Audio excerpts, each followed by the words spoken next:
دنیا میں یہودیوں سے زیادہ بدبخت اور سرکش کوئی قوم نہیں گزری جو اپنے نبیوں کو ناحق قتل کرتے تھے، حالانکہ یہ پیغمبر اکرام نہ کسی کو ستاتے تھے اور نہ کسی کے مال و دولت پر ہاتھ ڈالتے تھے، بلکہ بغیر کسی اجرت کے لوگوں کو فلاح کی باتیں بتاتے اور اللہ کی طرف بلایا کرتے تھے۔ لہذا حضرت ابو عبیدہ رضی اللہ عنہ نے ایک دفعہ رسول اللہ صلی اللہ علیہ وسلم سے پوچھا کہ قیامت کے دن سب سے بڑے اور سخت عذاب کا مستحق کون ہوگا؟ آپ نے فرمایا وہ شخص جو کسی نبی کو یا کسی ایسے شخص کو قتل کرے جو بھلائی کا حکم دیتا ہو اور برائی سے روکتا ہو۔ ایک حدیث کے مطابق یہودیوں نے ایک دن میں 45 نبیوں اور 170 صالحین کو قتل کر دیا تھا جو انہیں اچھی باتوں کا حکم دیا کرتے تھے۔ لہٰذا یہ قوم قیامت تک کے لیے لعنتی قرار پائی اور بروز قیامت بھی لعنتی ہوگی۔ آج ہم اس ویڈیو میں انہی مظلوم انبیاء کرام میں ایک برگزیدہ نبی حضرت یحییٰ علیہ السلام کی شہادت کے واقعے کو جانیں گے۔ حضرت یحییٰ علیہ السلام حضرت زکریا علیہ السلام کے فرزند تھے۔ حضرت زکریا بھی اللہ کے پیغمبر تھے۔ اولاد نہ ہونے کی وجہ سے حضرت زکریا اور آپ کی اہلیہ بہت غمگین رہا کرتے تھے۔ حضرت زکریا کو اکثر یہ خیال آتا تھا کہ میری کوئی اولاد نہیں اور میرے مرنے کے بعد میرے عزیز اور میرے بھائی ہرگز اس قابل نہیں کہ وہ بنی اسرائیل کی ہدایت اور اصلاح کے سلسلہ کو آگے بڑھا سکے۔ اگر اللہ رب العزت مجھے ایک بیٹے سے نواز دے تو میرے بعد بھی بنی اسرائیل میں دین حق کی تبلیغ کا کام جاری رہے گا۔ لہذا آپ نے اللہ کے دربار میں بہت التجائیں اور دعائیں کی۔ اللہ نے آپ کو بڑھاپے میں اولاد عطا کرنے کا فیصلہ کیا۔ اللہ نے ایک فرشتے کے ذریعہ حضرت زکریا علیہ السلام کو یہ خوشخبری دی کہ ہم تمہیں ایک بیٹا دیں گے جس کا نام یحییٰ رکھنا۔ اس سے پہلے اس نام کا کوئی نہیں ہوا اور یہ اللہ کے نزدیک بہت مقبول ہوگا۔ وہ اس قوم کی خراب حالت کی اصلاح کرے گا۔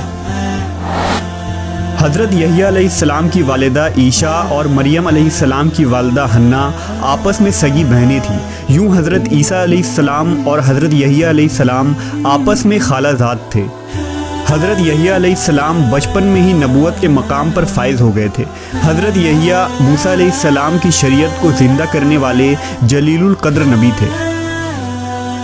اس زمانے میں اللہ نے اپنے پیغمبر حضرت عیسیٰ علیہ السلام کو مبعوث فرمایا، لہٰذا آپ ان پر ایمان لے آئے۔ حضرت یحییٰ حضرت عیسیٰ سے 6 ماہ بڑے تھے اور آپ حضرت عیسیٰ کی نبوت کو تسلیم اور تصدیق کرنے والے سب سے پہلے شخص تھے۔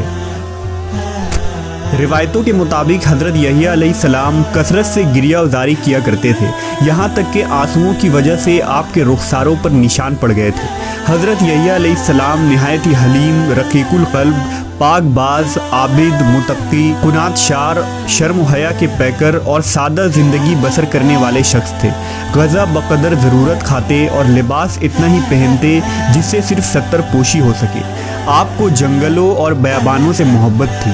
زندگی کا زیادہ تر حصہ وہی گزرا جہاں آپ درخت کے پتے اور شہد بطور غذا استعمال فرماتے اور پیاس لگتی تو نہر سے پانی پی لیتے۔ نہ کوئی گھر تھا اور نہ زمین جائیداد، جہاں رات ہوتی وہیں بسیرا کر لیتے۔ حضرت ابن عباس سے روایت ہے کہ رسول اللہ صلی اللہ علیہ وسلم نے فرمایا کہ اولاد آدم میں سے ایسا کوئی نہیں جس سے گناہ سرزد نہ ہوا ہو سوائے حضرت یحییٰ علیہ السلام کے۔ اللہ نے حضرت یحییٰ کو 5 باتوں کا حکم فرمایا تھا کہ ان پر عمل کرو اور بنی اسرائیل کو بھی عمل کرنے کا حکم دو۔ لہٰذا انہوں نے بنی اسرائیل کو بیت المقدس میں جمع کیا اور فرمایا اللہ نے مجھے 5 باتوں کا حکم دیا ہے۔ اللہ کے سوا کسی کی عبادت نہ کرو اور نہ ہی اللہ کے ساتھ کسی کو شریک کرو۔ میں تمہیں نماز کا حکم دیتا ہوں جو خشوع و خضوع کے ساتھ ادا کرو۔ میں تمہیں روزے رکھنے کا حکم دیتا ہوں، بے شک روزے دار کے منہ کی بو اللہ کے نزدیک مشک سے بھی زیادہ معطر اور پسندیدہ ہے۔ میں تمہیں صدقہ کرنے کا حکم دیتا ہوں اور کثرت سے اللہ کا ذکر کرتے رہا کرو۔ حضرت یحییٰ علیہ السلام کی وفات کے متعلق مفسرین نے مختلف واقعات تحریر کیے ہیں، تاہم مفسرین کے اکثریت نے جس واقعے کو بیان کیا ہے وہ لوقا کے انجیل سمیت بہت سی کتابوں میں درج ہے، جس کا خلاصہ یہ ہے کہ حضرت یحییٰ علیہ السلام کے زمانے میں یہودیہ کا بادشاہ ہیرود ایک عیاش شخص تھا، جس کی وجہ سے پورے ملک اور بنی اسرائیل میں فسق و فجور پھیل رہا تھا۔ اس نے اپنے حقیقی بھائی فلپ کی بیوی ہیرودیاس کو بغیر نکاح اپنے گھر میں رکھا ہوا تھا۔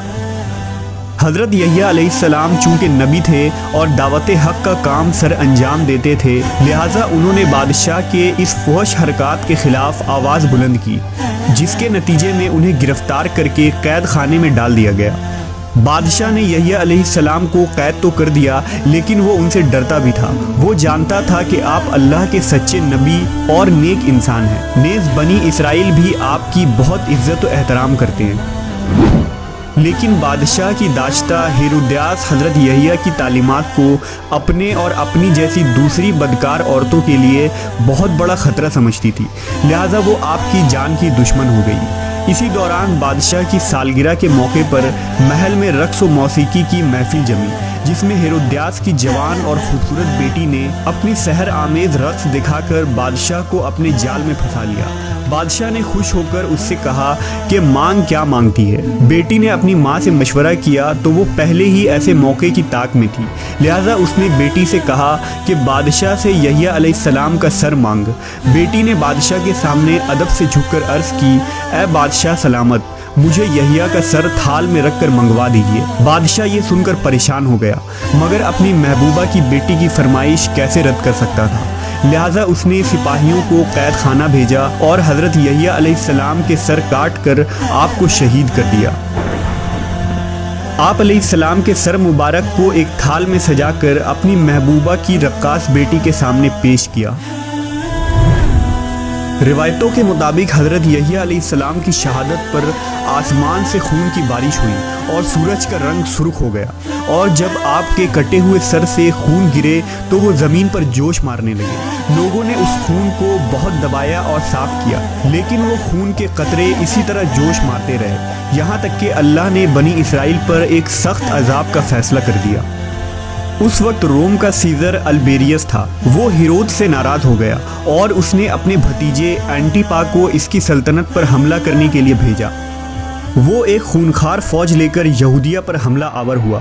بادشاہ کے لشکر نے قسم کھائی کہ جب تک یحییٰ علیہ السلام کا خون جوش مارتا رہے گا ہم یہودیوں کو قتل کرتے رہیں گے۔ ہزاروں یہودی قتل عام کیے گئے۔ اینٹیپا نے ہیرود کو شکست دے دی۔ اس نے ہیرود کو زنجیر پہنا کر سرے عام روم لے جانے کا فیصلہ کیا۔ جب ہتکڑیوں اور زنجیروں میں جکڑے دونوں میاں بیوی شہر کے گلیوں سے گزر رہے تھے تو ان کے ستائے ہوئے لوگ ان پر پتھر مار رہے تھے۔ پھر شہنشاہ روم نے ان دونوں کو صحرا میں پھینکوا دیا، جہاں بھوک اور پیاس سے دونوں مر گئے۔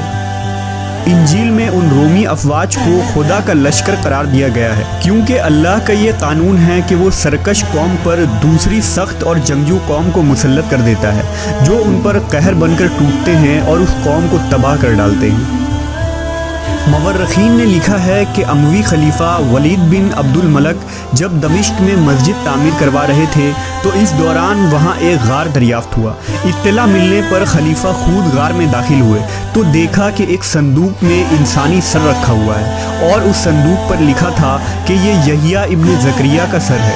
ان کا چہرہ اور بال اپنی اصلی حالت میں تھے اور یوں لگتا تھا جیسے ابھی شہید ہوئے ہوں۔